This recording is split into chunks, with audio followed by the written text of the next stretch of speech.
राजनीति खालामनायनिफ्राय गोजानाव था बर'फोरनि बिमुंखौ लानानै राजखान्थि खालामनायनिफ्राय गोजानाव था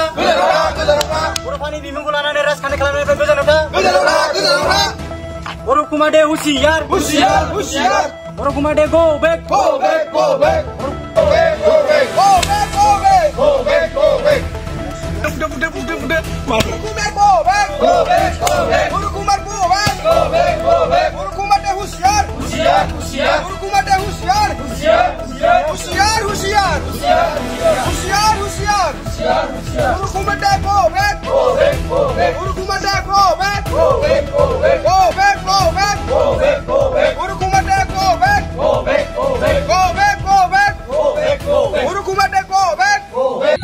जोंनि दिनैनि बे बिटिआरनि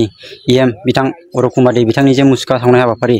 जोङो बेखौ लानायनि गुबै जाहोनानो जाबाय मैया बावैसो जोंनिनो सेरफांगुरि नेपालपारा बाजारावहाय फैनानै बिथाङा मोनसे मन्दिर बेखेवनाय हाबाफारियाव फैनानै बिथाङा मोनसे जोंनि बर'नि बिफा उपेन्द्रनाथ ब्रह्मनि सायाव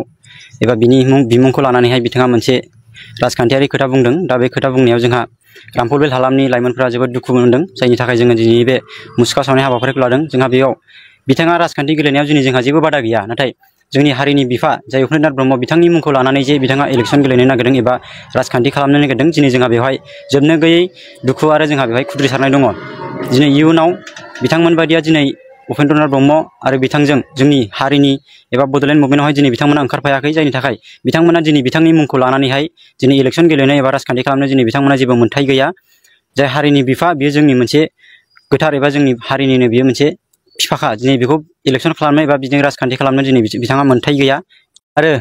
इयुनाव जोंनिनो बिफा उपेन्द्रनाथ ब्रह्मनि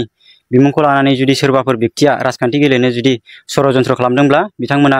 बिनिफ्राय गोजानाव था। मानो होननानै बुङोब्ला जोंनि बिफाया राजखान्थि खालामजाग्रा मोनसे बिमुं नङा, बियो जोंनि बिफाखा आरो बे जोंनि अरायसम जोंनि बिफायैनो थागोन।